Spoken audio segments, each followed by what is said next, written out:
Alright, so before we dive into the install, I wanted to quickly say that this install did not go very smoothly for me. There were some things that I was missing, which I'll explain later in the video.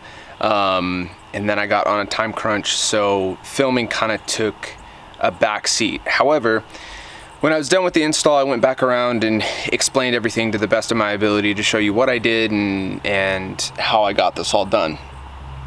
So, still going to be a useful install video. I just wanted to throw that out there, that not every step of the install is filmed, but it will be covered in one way or another. So let's get into the install.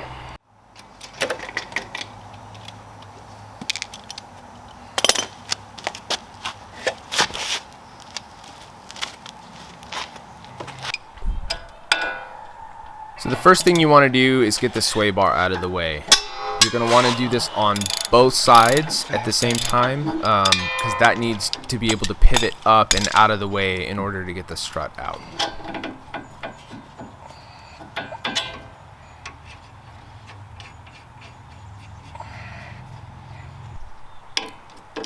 So the next thing you want to do is get all the lines out of the way.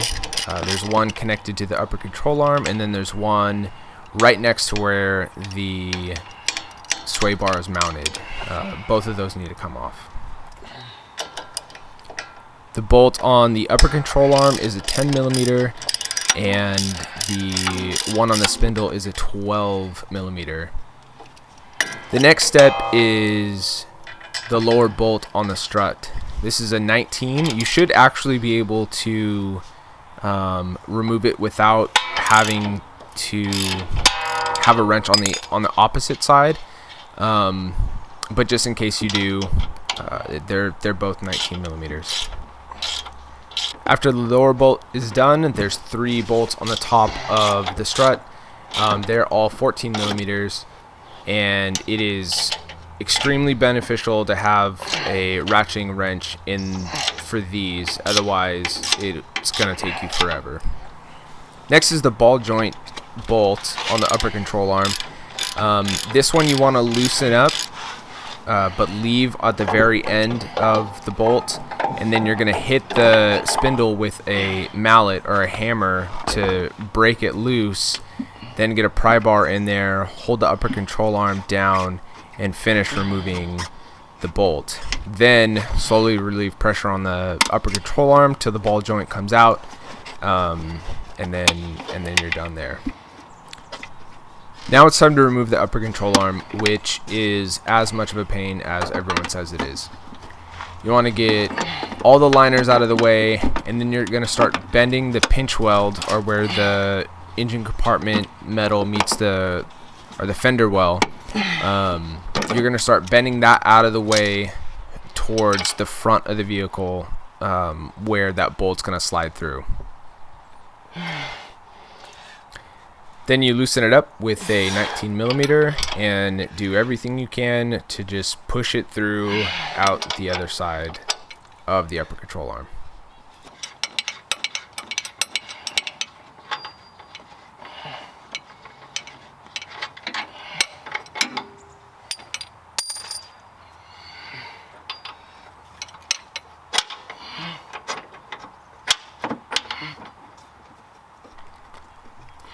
I didn't record the installation of the Dobinson upper control arms, but it's literally just the opposite of taking the stock upper control arms out. There's nothing you have to do to the Dobinsons. They come ready to just throw in there. So took the old upper control arm out, put the Dobinsons in, and slid the bolt right back through, and it was good to go.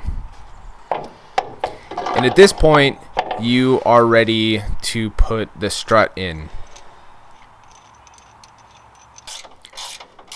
I know better, so I don't know why I did this, but don't use the threads to lift the strut into place like I'm doing in this video. You have the risk of stripping some of the threads on it.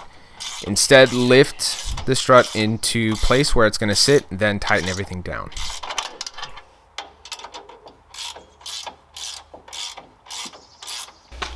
Hello everyone, and welcome to day 2 of Dobinson MRR install.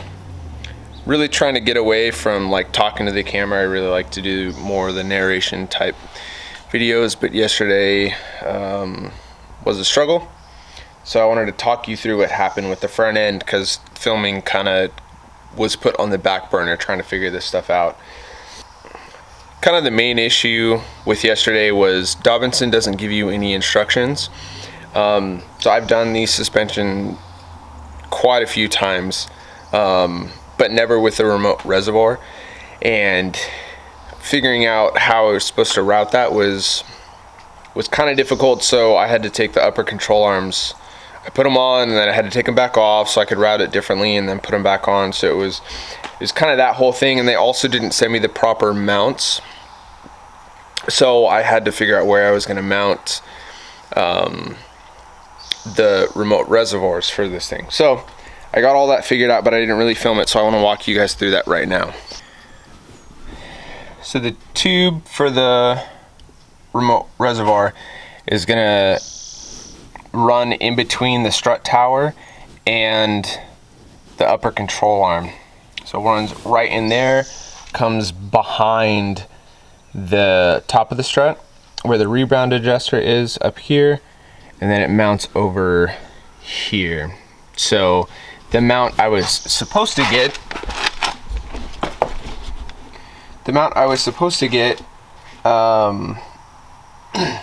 bolts right up underneath the sway bar mounts, comes up here, and then you're able to mount the reservoir here. I ended up using a hole for the fender liner right there, so I still have to drill another hole. This is kind of temporarily mounted right now where it's going to be, and then I'll permanently attach everything a little bit later. But this is how this setup is looking now.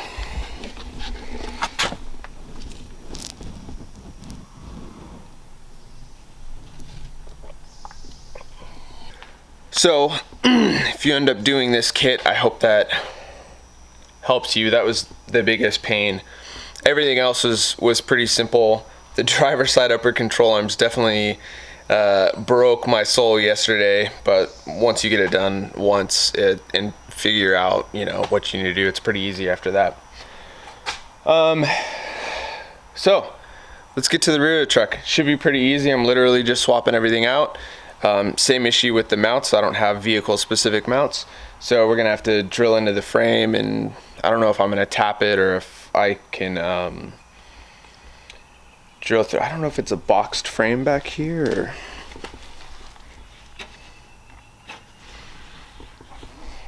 Yeah, it's open in the back, so I should just be able to drill through it and then slap some nuts and bolts on it and be good to go. So let's get this going, because I want this done.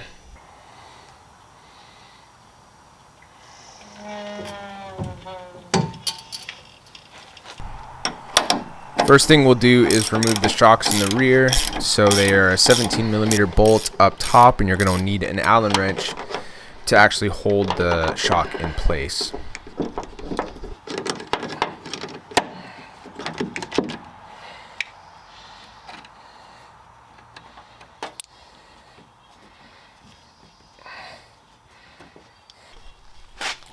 The bottom is a 17mm as well. Retain the nut and bolt because you will reuse them on the Dobinsons shock.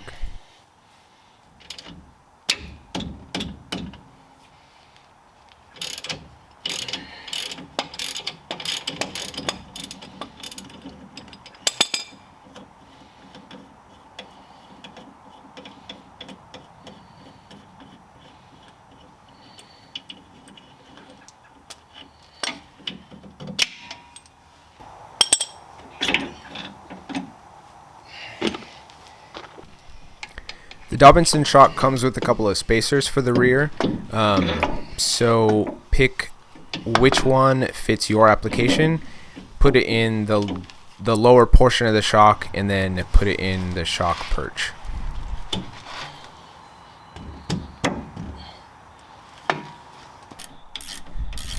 Now it's time to tighten the shock down. So for the top of the shock and the bushings, you're going to go washer, rubber, mounting perch, rubber, washer, then nut. tighten that down until the bushings start to widen enough to meet the washer. Once they're the same width as the washer, they're tightened down sufficiently.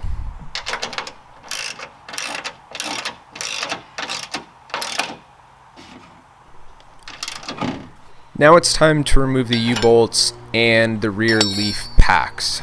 So the U-bolts are, there's 4 19mm nuts on the bottom of the U-bolts.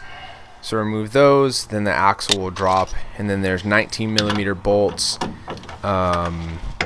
at the front of the leaf pack, 2 at the rear of the leaf pack.